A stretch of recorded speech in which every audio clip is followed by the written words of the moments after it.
안녕하세요, 축팅입니다.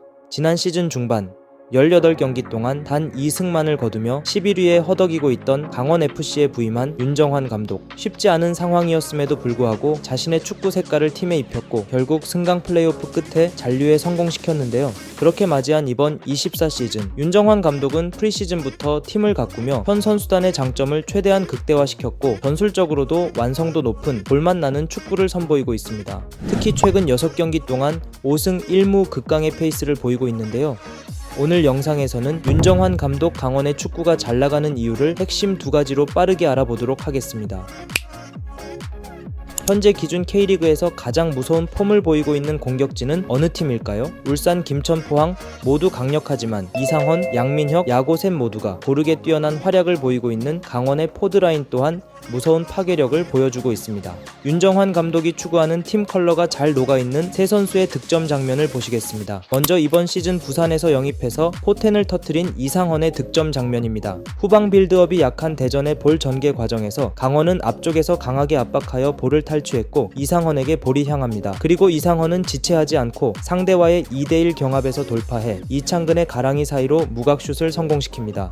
다음은 고3 슈퍼루키 양민혁의 득점입니다. 전북 캡틴 김진수가 공을 잡고 전진하자 양민혁이 패기 넘치는 바디 체킹으로 볼을 빼앗아 반대쪽으로 전환합니다. 그리고 한두 번의 빌드업 과정을 거친 후에 미드필더 김대우가 볼을 잡고 패스 타이밍을 잡았는데요. 여기서 윤 감독 축구의 특징을 잘 찾아볼 수 있습니다. 이는 선수들이 불필요하게 짧게 나와받는 것이 아닌 경기장을 깊고 넓게 활용하며 공격적으로 침투해 볼을 받고 공간을 만들어낸다는 것입니다. 해당 장면에서도 야고와 양민혁이 공격적으로 침투하자 반대쪽 우측 풀백 황문기까지 넓게 올라가며 다양한 선택지를 보유하게 됩니다. 그리고 볼을 잡은 김대우는 양민혁을 선택했고 퀄리티 높은 킬 패스를 찔러줍니다. 그리고 또 여기서 떡잎부터 다른 양민혁의 미친 센스가 나오는데요. 해당 장면에서의 보통의 선수들, 특히 창의성이 다소 부족하다고 평가받는 한국 공격수들은 뒤쪽에서 받아주는 야구에게 리턴을 내주거나 볼을 일단 빠르게 잡아두고 다음에 슈팅 타이밍을 잡았을 것입니다. 말씀드린 선택지 또한 정교하게 이루어진다면 좋은 플레이로 이어질 수 있지만 양민혁은 달랐습니다. 패스가 들어오는 볼의 속도, 그리고 자신의 시선 앞에 있는 수비 이재익, 시선 밖 등 뒤에서 좁혀오는 김진수까지 완벽하게 판단하여 볼의 흐름을 살려 흘려 잡으면서 슈팅 타이밍을 만들어 놓습니다. 그리고 키퍼와의 좁혀진 각도에서도 머리 위로 강하게 차넣으며 전북의 수비를 초토화시켜버렸습니다. 마지막으로 야구입니다. 이기혁이 자신의 장점을 잘 활용한 왼발 크로스로 정확하게 야고에게 배달해줍니다. 그리고 야고는 수비의 저항에도 묵직한 피지컬로 이겨버리면서 좋은 타이밍의 헤더를 통해 득점을 성공시킵니다. 지난 시즌 여름 강원FC는 외국인 공격수를 큰 폭으로 물갈이하며 가브리엘과 야고 웰링턴을 영입했는데요. 그중 단연 가브리엘이 프리시즌에 전북 이적설도 뜰 만큼 무서운 폭발력을 보여줬었기 때문에 올해도 강원의 톱자리를 차지하지 않을까 생각했었습니다. 하지만 윤정환 감독은 자신의 축구에 야고가 더 적합하다고 판단했습니다. 야고는 보란듯이 주전으로 치고 올라오며 연계 경합 그리고 이타적인 플레이와 득점까지 미친 퍼포먼스를 선보이고 있고 이를 통해 현재 기준 K리그 아디다스 포인트 1위에 등극하며 윤정환 감독의 신뢰에 한껏 부응하고 있습니다.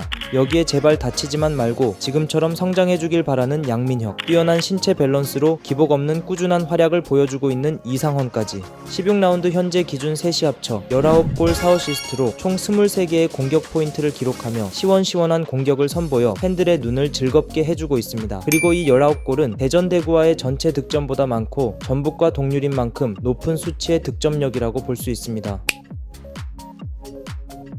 윤정환 감독의 전술 디테일은 크게 2가지로 볼 수 있습니다.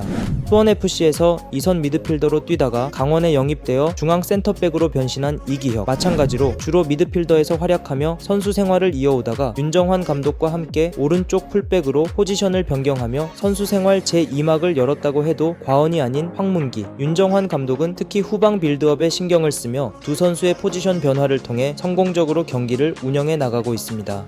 이기혁은 후방 낮은 위치에서 볼을 잡아 상대 수비를 끌어당깁니다. 그리고 비교적 발 밑이 좋은 양옆 3백 윤석영과 강투지 혹은 김영빈이 넓게 벌려 볼을 받아주고 다른 동료 즉 미드필더들 또한 가깝게 다가오기보다는 경기장 공간을 최대한 넓게 활용해가면서 위치를 잡고 그곳으로 이기혁이 질 좋은 패스를 쭉쭉 찔러 넣습니다. 그리고 이에 맞춰 황문기가 높은 위치까지 올라가 주면서 볼을 받는데요. 바로 이때가 강원이 가장 무서운 모습을 보여줄 수 있는 상황입니다. 공격진들은 과감하게 침투하며 황문기의 킬 패스를 받거나 황문기가 직접 안쪽 바깥쪽으로 패스 혹은 드리블을 통해 상대 수비를 공략해 찬스를 만들죠. 대구전 터진 황문기의 추가 시간 극장골 장면입니다. 이기혁, 강투지, 김영빈이 3백으로 뒤를 받치다가 황문기가 한 칸 높은 지역에서 볼을 받았습니다. 그리고 앞쪽에서 양민혁이 깊게 움직여주자 대구 수비는 강원의 바깥쪽 채널을 막고자 넓게 어프로치를 나옵니다.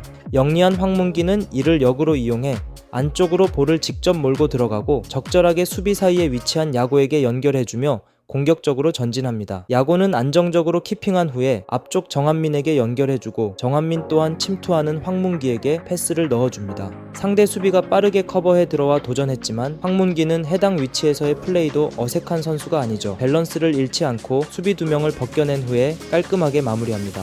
보신 장면처럼 강원은 후방에서는 이기혁을 중심으로 발 밑이 좋은 센터백들이 패스를 쭉쭉 뽑아주며 황문기 혹은 미드필더들에게 연결해주고 이후에는 파워풀한 포드 자원들을 활용해 위협적인 공격을 지속적으로 이어나갑니다. 이처럼 윤정환 감독은 적절한 맞춤 포지션 변화 그리고 공간을 깊고 넓게 활용하는 디테일들을 통해 강원이 안정적으로 도약하여 울산에 이어 총득점수 2위에 오르면서 작년과는 확실히 다른 페이스를 보여줄 수 있었습니다. 마무리하면서 아실 분들은 다 아시겠지만 사실 윤정환 감독의 능력은 이미 몇 차례 검증을 받은 적이 있습니다. 특히 일본 J리그 세레소 오사카에서는 컵더블 우승과 함께 올해의 감독상까지 수상했었죠. 이후로의 행보는 업다운이 심하긴 했습니다만 결과론적으로 보면 처참한 성적을 보이던 작년 이맘때 과감하게 최용수 감독과 동행을 멈추고 빠르게 윤정환 감독을 선임한 점 그리고 출중한 실력을 갖춘 외국인 선수들을 빠르게 수급해주며 강원이 올해 1부 리그 중상위권에 안착한 점으로 보아 구단 보드진의 윤정환 감독 선택은 탁월했다고 보여지네요. 앞으로도 윤정환 감독과 선수들이 강원FC 팬들 그리고 강원도민들에게 지금처럼 매력있는 모습을 선보일 수 있을지 함께 지켜보면 재밌을 것 같네요. 오늘도 시청해주셔서 감사드리며 구독과 좋아요 그리고 소중한 댓글은 K리그 콘텐츠를 제작하는데 큰 힘이 됩니다. 그럼 다음 영상으로 찾아오겠습니다. 좋은 하루 되세요.